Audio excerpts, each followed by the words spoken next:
여러분, 우리가 섬기는 우리 하나님은 사랑의 하나님이요 자비의 하나님입니다.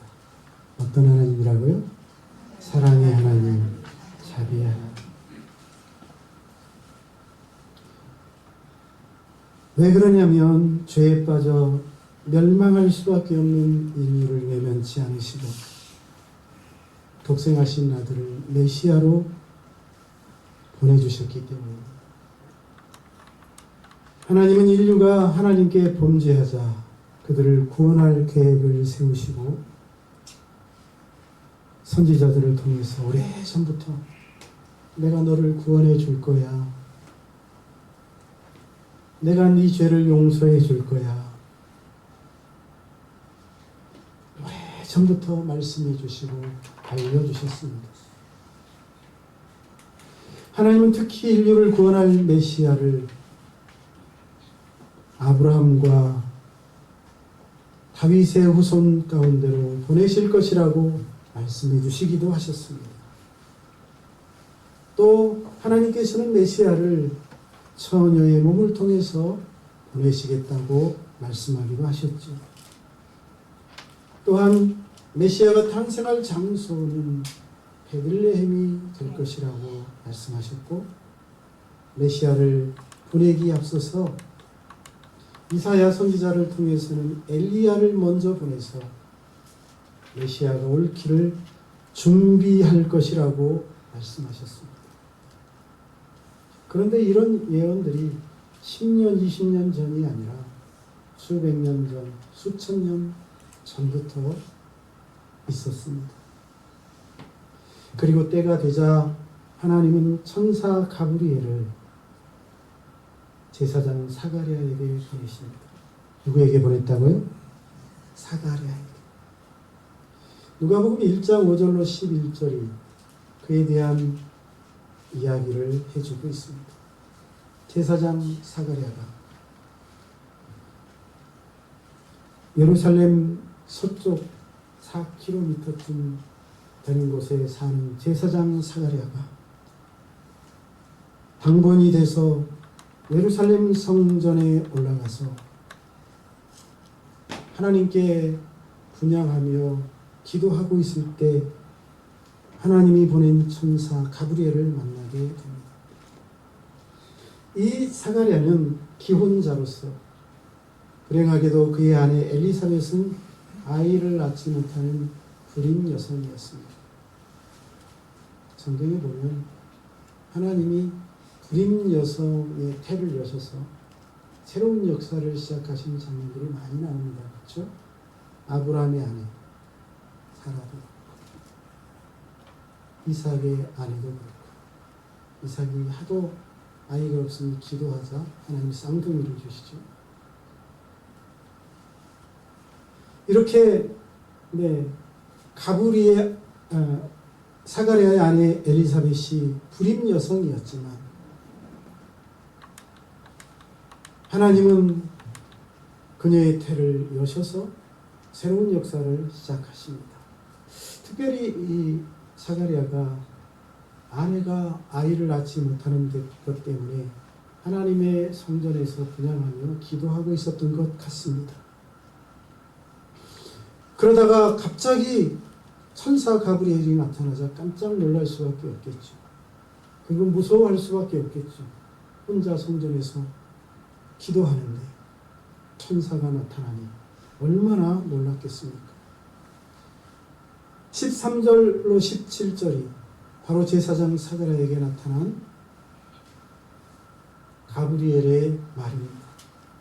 사가랴여 무서워하지 말라. 너의 간구함이 들린지라. 그가 기도했다는 얘기죠. 무엇을 위해 기도했을까요?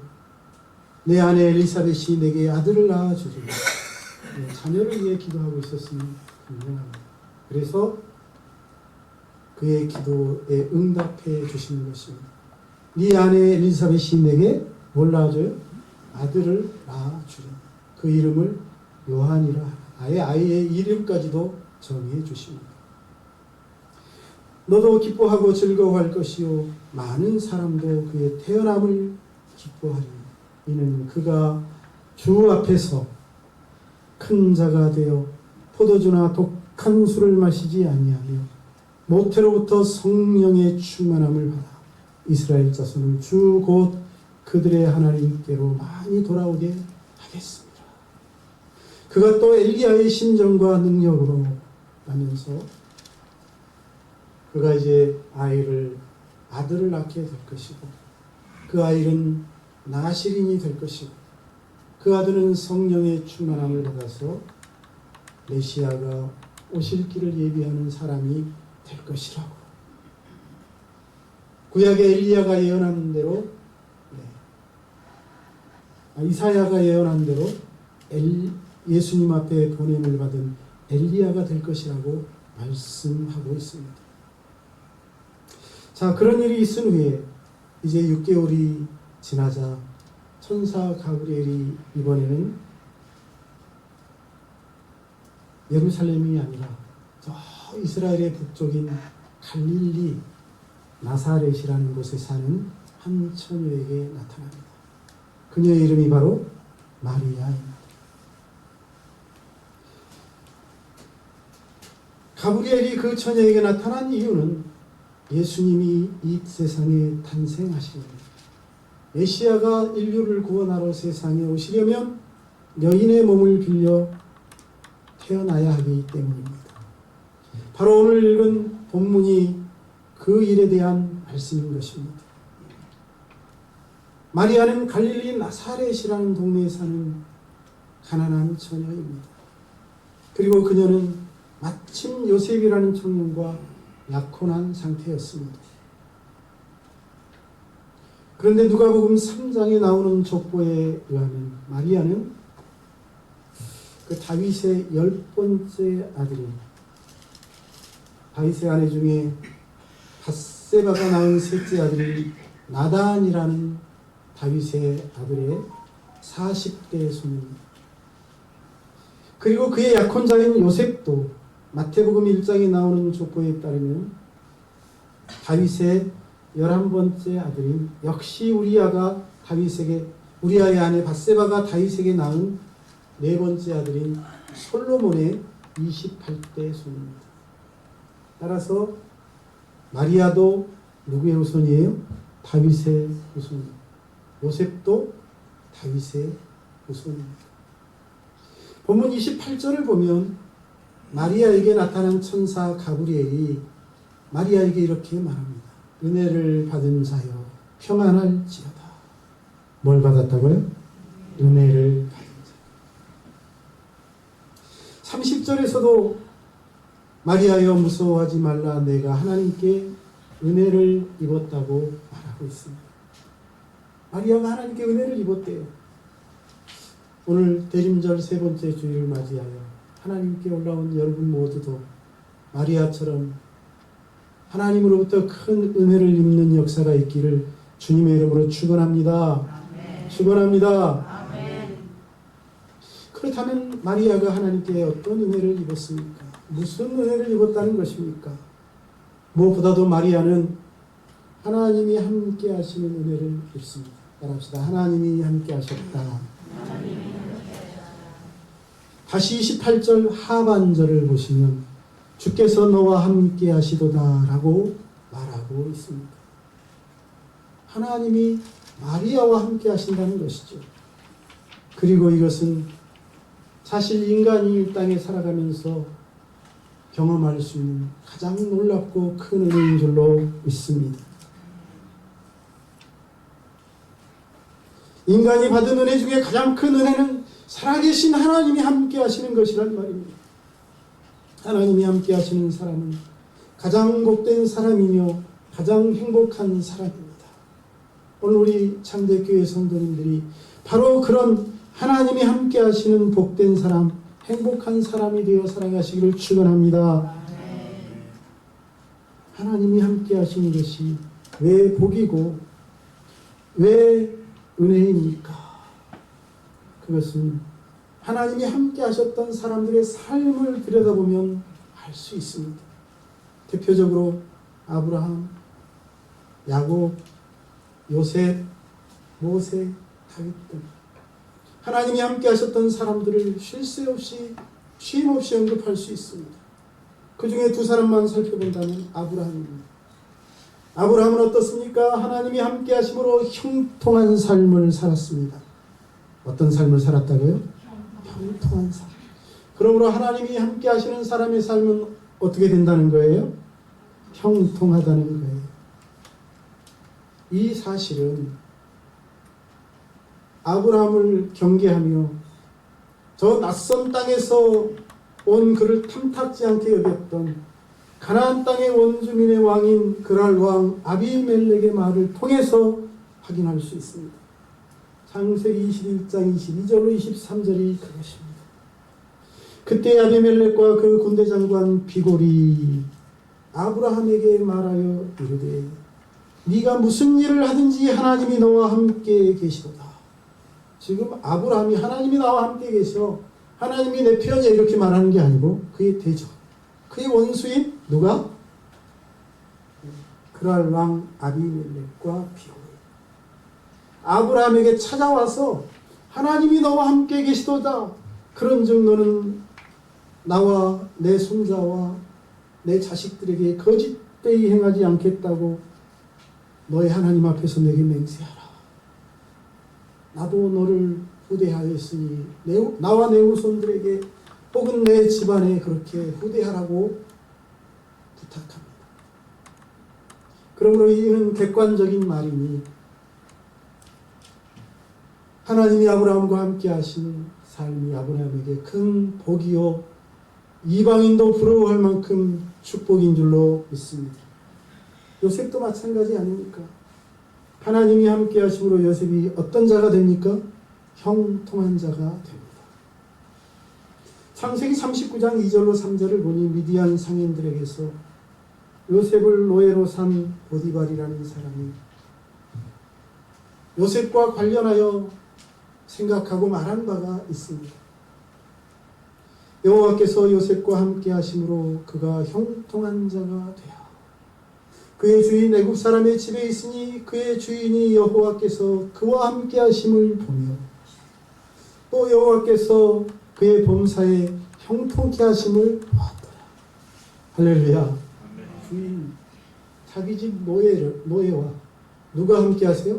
하나님이 함께 하시는 것을 보고 하나님이 요셉이 하는 모든 일을 형통케 하신 것을 깨달은 거예요. 얼마나 놀라운 고백입니까? 그뿐만이 아닙니다. 요셉이 그런 보디발의 집에서 아내에게 누명을 뒤집어 쓰고 감옥으로 들어가지 않습니까? 그래서 죄수가 돼요. 하지만 죄수 요셉을 옥에 가두고 지키던 관수도 요셉을 보면서 요셉이 하나님이 요셉과 함께 하신다는 사실을 깨닫습니다. 창세기 39장 22절 23절이죠. 간수장이 옥중 죄수를 다 요셉의 손에 맡기므로 그의 재반 사물을 요셉이 처리하고 간수장은 그의 손에 맡긴 것을 무엇이든지 살펴보지 아니하였습니다. 이는 여호와께서 요셉과 함께 하시니라.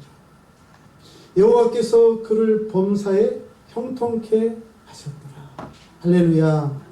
하나님이 함께 하시니 형통하게 되는 줄로 믿습니다. 하나님이 함께 하시면 사람들이 그가 하는 일, 그가 맡은 일을 확인하고 점검하지 않고 그냥 믿고 신뢰할 만큼 사람들로부터 사랑과 인정을 받게 되는 줄로 믿습니다.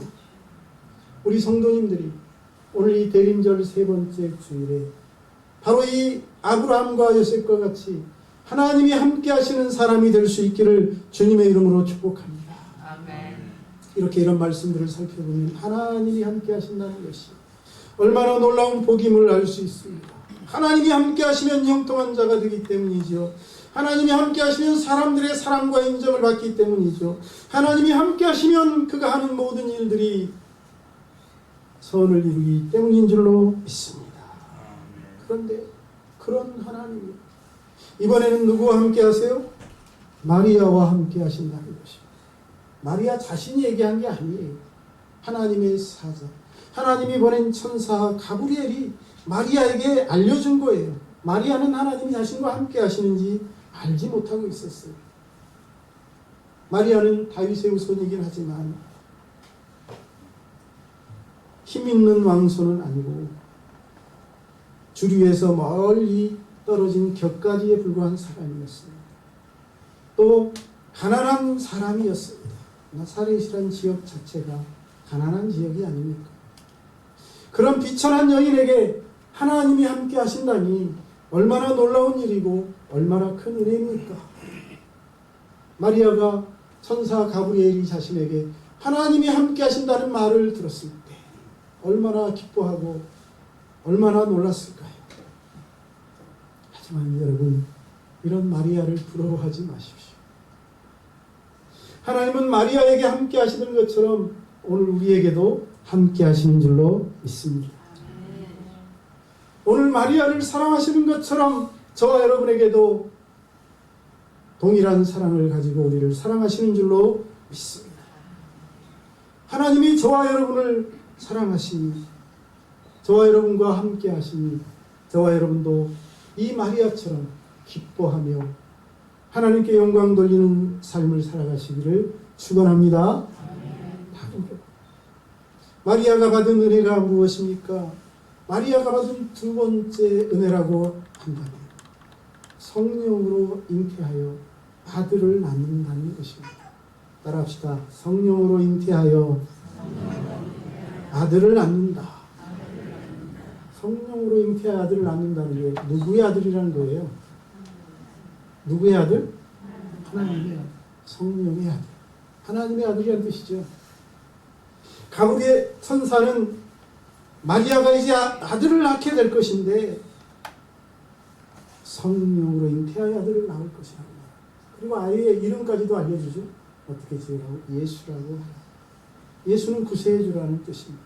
그러므로 마리아가 성령으로 잉태하여 아들을 낳고 그 아들은 구세주가 될 것이라는 뜻입니다.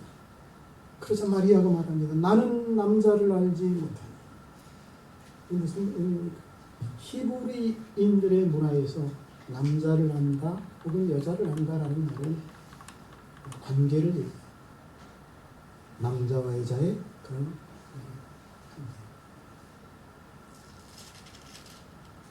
나는 남자를 알지 못하니 어찌 그런 일이 있겠습니까? 이 말은 그래서 내가 처녀인데 내가 남자와 관계를 가진 적이 없는데 무슨 말이에요? 내가 어떻게 아이를 낳을 수 있어요? 앞으로 요셉을 통해서 낳는다는 말이에요. 그래서 천사가 말합니다. 누가복음 1장 35절 성령이 내게 임하시고 지극히 높으신 이의 능력이 너를 덮으시리니 이름으로 나실 바 거룩한 이는 하나님의 아들이라 일컬어지리라. 천사도 불경건하게 네가 낳을 아들이 하나님의 아들이야 라고 말하지 않고 아주 은혜롭게 얘기하죠. 성령이 내게 임하시고 지극히 높으신 이의 능력이 너를 덮으시니 앞으로 네가 낳을 그 아들이 하나님의 아들이라 일컬어지리라. 무슨 말이에요? 마리아가 낳을 아기는 사람의 아들이 아니고 성령으로 잉태되는 것으로 하나님의 아들이란 말입니다. 더 나아가 그는 세상을 구원할 메시아라는 뜻입니다. 앞으로 메시아를 낳게 될 것이라는 뜻입니다. 이름을 예수라고 하는 말에 그런 의미가 담겨 있습니다. 여러분, 인간이 하나님의 아들을 낳는다. 육신을 입은 여자가 하나님의 아들의 어머니가 되고 메시아의 모친이 된다. 감사한 일입니까? 감사하지 않은 일입니까? 복된 일입니까? 복되지 않은 일입니까? 여러분, 이런 일은 가히 상상할 수조차 없는 일입니다. 인간이 창조받은 이래 지금까지 단 한 차례도 인간의 몸으로 하나님의 아들을 잉태한 적이 없고 하나님의 아들을 낳은 적이 없습니다. 그러므로 이는 매우 특별한 경우라고 하겠습니다. 그러므로 마리아에게 성령으로 잉태된 것은 분명 영광이고 축복이 아닙니까? 이는 질투나고 부러울 정도로 그녀에게 주신 놀라운 은혜가 아닙니까? 하지만 여러분, 마리아를 질투하지 마십시오. 마리아를 시기하지 마십시오. 인간이 하나님의 아들을 낳는 것도 영광이요 축복이지만 그와 동일한 축복, 그와 다를 바 없는 영광스러운 일이 또 있기 때문입니다. 그것이 무엇인지 아십니까? 그것은 바로 하나님이 마리아와 마찬가지로 비천하기 짝이 없는 인생들을 거룩한 하나님의 일로 부르셨기 때문입니다. 영광스러운 하나님의 사역자로 부르셨기 때문이죠. 저와 여러분에게 비천한 인생길을 걸어가는 저와 여러분을 하나님의 일, 영광스러운 하나님의 일을 할 수 있는 사람으로 삼아주시고 그 일을 할 수 있는 기회를 주셨기 때문인 줄로 믿습니다. 그러므로 저와 여러분도 마리아 못지않게 하나님께 큰 은혜를 입은 사람들인 줄로 믿습니다. 따라합시다. 나는 하나님의 은혜를 입은 사람이다. 하나님의 은혜를 입은 사람이에요. 내가 나이가 들었건 젊었건, 내가 남자건 여자건, 내가 건강하건 병들었건 하나님이 나를 쓰신다는 것, 그 자체가 영광이요 복인 줄로 믿습니다.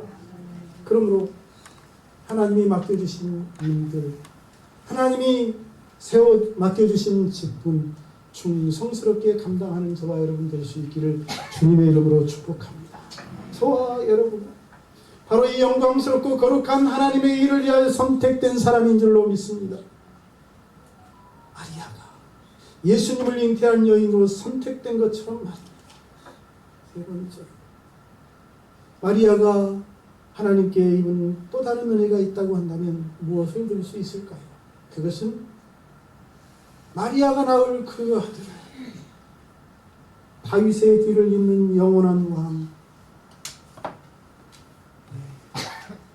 영원한 왕으로 세워주시는 은혜를 입습니다. 따라합시다. 영원한 왕, 그의 아들 하나님이 영원한 왕으로 삼겠다고 마리아에게 말씀하시죠. 32절로 33절. 그가 큰 자가 되고 지극히 높으신 이의 아들이라 일컬어질 것이고 주 하나님께서 그 조상 다윗의 왕위를 그에게 주시리니 영원히 다윗의 집을 왕으로서 다스릴 것이며 그 나라가 무궁하리라. 할렐루야. 이 말씀, 앞으로 낳을 아들 마리아의 아들이 다윗의 계보를 이을 왕이 된다는 말씀입니다. 그리고 그 아들이 왕이 될 뿐만 아니라 영원한 왕이 된다는 말입니다. 한마디로 말하면 하나님이 낳을 아들 예수가 영원한 왕으로, 만왕의 왕으로 통치하게 된다는 말씀인 줄로 믿습니다. 그러니 여러분, 이거 복이 아닙니까? 은혜가 아닙니까? 마리아에게 주시는 감히 상상할 수 없는 놀라운 은혜요 축복인 줄로 믿습니다. 하지만 이런 마리아에게 주신 말씀은 이미 오래전부터 하셨던 약속입니다. 아브라함과 또 다윗을 통해서 이미 하셨던 약속의 말씀이죠. 창세기 22장 16절로 18절을 보니 네가 이같이 행하여 내 아들 내 독자도 아끼지 아니하였은즉 내가 내게 큰 복을 주고 내 씨가 크게 번성하여 하늘의 별과 같고 바닷가의 모래와 같게 하리니 내 씨가 그 대적의 성문을 차지하리라. 또 내 씨로 말미암아 천하 만민이 복을 받으리니 이는 내가 나의 말을 준행하였습니다. 아브라함에게 하신 말이죠. 아브라함이 모리아산에서 아들 이삭을 하나님께 번제로 드리려 한 후에 하나님이 아브라함의 그 믿음과 순종에 감동하셔서 그에게 나타나신 말씀입니다. 내가 이제야 네가 나를 사랑하는 줄을 알겠다. 앞으로 네 후손 가운데 메시아를 보내주고 그로 인하여 천하 만민이 복을 받도록, 다시 말하면 천하 만민을 구원하겠다는 약속이었죠. 또 다윗에게 하신 약속은 무엇입니까? 사무엘하 7장 12절에 보니 내 수완이 차서 내 조상들과 함께 누울 때 내가 내 몸에서 날 내 씨를 내 뒤에 세워 그의 나라를 견고하게 하리라. 그는 내 이름을 위하여 집을 건축할 것이요 나는 그의 나라 왕위를 영원히 견고하게 하리라. 내 집과 내 나라가 내 앞에서 영원히 보존되고 내 왕위가 영원히 견고하리라 하셨다 하라. 여러분, 이 말씀은 다윗이 기특하게도 나라가 안정되고 부강하게 되자 하나님의 성전을 생각합니다. 하나님이 저 광야에서 이 천막 가운데 계시니 너무 불편해서 하나님을 위한 성전을 짓겠다는 마음을 갖습니다. 그 마음을 보신 하나님이 선지자 나단을 보내서 다윗에게 하시는 말씀입니다. 그리고 이 말씀은 무슨 말씀입니까? 이 후손가 만왕의 왕들 예수를 보내고 그를 영원한 왕으로 삼으시겠다는 말씀인 줄로 믿습니다. 이처럼 하나님은 이미 아브라함과 그의 13대 후손인 다윗에게 그들의 후손으로 메시아를 보내고 만왕의 왕이 되실 예수를 보내주시겠다고 약속한 바가 있었습니다. 그리고 이제 때가 되니 천사 가브리엘이 마리아에게 와서 그 아브라함의 약속, 다윗에게 한 그 약속이 너에게서 지금 이루어질 것이라고 말하고 있는 거예요. 네가 낳을 아들이 아브라함에게 말씀하셨던 그의 후손이고 다윗에게 말씀하셨던 그의 씨라는 것이죠. 여러분 생각해 보십시오. 당시 유다에 얼마나 많은 여자들이 있었겠습니까? 그리고 그녀가 다윗의 41대 손이니 다윗의 후손들 가운데도 수많은 여인들이 있었겠지요. 그런데 하나님은 그 많은 사람들 가운데서도 영광스럽게 누구를 선택하셨어요? 마리아를 선택하시고 그 마리아를 통해 만왕의 왕이 되실 예수, 영원한 왕이신 예수를 보내시겠다고 약속하고 있습니다. 그러니 여러분 감사한 일 아닙니까? 이 얼마나 큰 하나님의 은총을 입은 것입니까? 마리아가 이 말을 들었을 때 얼마나 기쁘고 또 얼마나 놀랐을까요? 그 가슴은 또 얼마나 뛰었겠습니까? 하지만 여러분 놀라지 마십시오. 저와 여러분은 이 마리아보다 사실 더 큰 하나님의 은혜를 입은 사람이기 때문입니다. 따라합시다. 나도 하나님의 은혜를 입었다. 여러분 어떤 은혜입니까? 그렇습니다. 하나님이 저와 여러분을 예수님과 동일한 하나님의 아들로 삼으신 줄로 믿습니다. 저와 여러분을 하나님의 자녀로 삼으신 줄로 믿습니다. 요한복음 1장 12절로 13절 영접하는 자 곧 그 이름을 믿는 자들에게는 하나님의 자녀가 되는 권세를 주셨어요. 이는 혈통으로나 육정으로나 사람의 뜻으로 나지 아니하고 오직 하나님께로부터 난 자들이라고 말씀하고 있습니다. 예수를 믿기만 하면 하나님의 자녀가 되는 권세를 받았다는 것, 하나님의 자녀가 된다는 말인 줄로 믿습니다. 따라합시다. 나는 하나님의 자녀다. 여러분 그래서 이 말씀은 우리가 하나님의 아들을 낳은 정도가 아니라 아예 하나님의 자녀가 되었다는 말씀, 하나님의 아들이 되고 딸이 되었다는 말씀인 줄로 믿습니다. 나 같은 죄인이, 우리 같은 죄인들이 어떻게 거룩하시고 존귀하신 하나님의 자녀가 될 수 있단 말입니까? 넘보기나 할 자리입니까? 하지만 하나님은 마리아가 낳을 예수님을 통해 저와 여러분을 하나님의 자녀로 만드신 줄로 믿습니다. 이 예수님의 죽음과 고난, 예수님의 이 십자가의 죽음을 통해 주님께서는 우리의 모든 죄를 사하시고 저와 여러분을 거룩한 하나님의 자녀가 되게 하신 줄로 믿습니다. 얼마나 영광스럽고 얼마나 감사한 일입니까? 얼마나 큰 은혜입니까? 같이 한번 합시다. 하나님 감사합니다.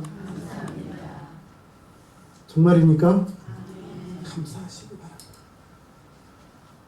이제 말씀을 정리해 봅니다. 마리아는 천사 가브리엘로부터 하나님이 자신과 함께 하시며 자신이 하나님의 아들을 낳을 뿐만 아니라 자신이 낳을 그 아들이 영원한 왕이 되어 만물을 통치하게 해 주신다는 약속의 말씀을 듣습니다.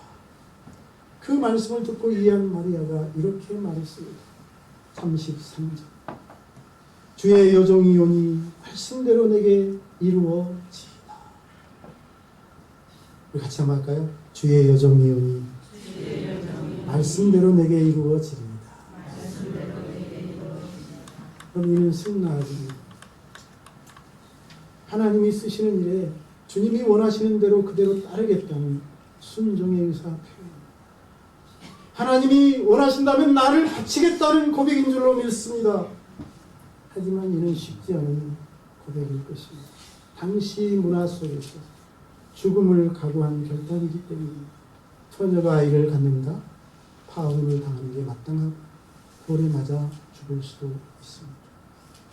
하지만 마리아는 뻔히 그런 상황을 알면서도 두려워하지 않고 그렇게 하겠다고 결단했어요. 이것이 믿음입니다. 하나님에 대한 믿음. 하나님이 자신과 함께 하시고 자신을 지켜주실 것이라는 믿음 때문인 줄로 믿습니다. 그리고 실제로 하나님이 그녀를 지켜주십니다. 혼전의 마리아가 아이를 가진 것을 안 요셉은 약혼을 파혼하려고 했습니다. 그리고 마리아와 관계를 정리하려고 했습니다. 그러자 하나님이 어떻게 하십니까? 요셉에게 역시 천사를 보냈어요. 다윗의 자손 요셉아, 네 아내 마리아 데려오기를 무서워하지 마라. 그에게 잉태된 자는 성령으로 될 것이라. 아들을 낳으니 이름을 예수하라고. 그러면서 한마디 덧붙입니다. 그가 자기 백성을 그들의 죄에서 구원할 자이심이라. 할렐루야. 이렇게 하나님은 하나님의 뜻에 위험을 무릅쓰고 순종하기로 결단한 마리아를 지켜주시고 보호해 주신 줄로 믿습니다. 또한 하나님은 마리아를 베들레헴에 보내서 그곳에서 예수님을 잉태하게 하셨지만 헤롯이 베들레헴에서 태어난 2살 아래 아이를 다 죽이려 하자 천사를 보내 그들을 애국으로 미리 도피하게 하셨습니다. 마리아는 물론이요 남편과 그의 아들 예수를 지키시고 보호하신 줄로 믿습니다. 하나님, 마리아처럼 하나님께 순종하는 사람, 자신을 바쳐 헌신하는 사람을 지켜주십니다. 그러므로 저와 여러분이 하나님의 함께 하시는 사람으로서 하나님의 일에 부름받은 일꾼으로서 하나님의 자녀로서 우리를 부르시고 우리를 써주신 하나님 앞에서 해야 할 말은 주여 여종이오니 말씀대로 내게 이루어지리이다 라는 말뿐인 줄로 믿습니다. 기도하겠습니다. 살아계신 하나님, 오늘 이 시간에도 하나님의 말씀을 통해 저희 모두가 마리아의 순종과 헌신을 배우면서 우리와 함께 하시는 하나님의 은혜를 생각하고 우리를 하나님의 일꾼으로 불러주시고 또 우리에게 하나님의 자녀라는 신분을 주신 것이 얼마나 크고 놀라운 일인지를 깨닫게 해주시니 감사합니다. 저희들 하나님의 그 큰 은혜를 받은 사람으로서 이제 주 앞에 정성스럽게 헌신하며 믿음으로 살아갈 수 있게 하여 주시옵시고 마리아처럼 온전한 순종을 통해 하나님 나라를 이루는 종들이 되도록 인도해 주옵소서. 예수님의 이름으로 기도하옵나이다.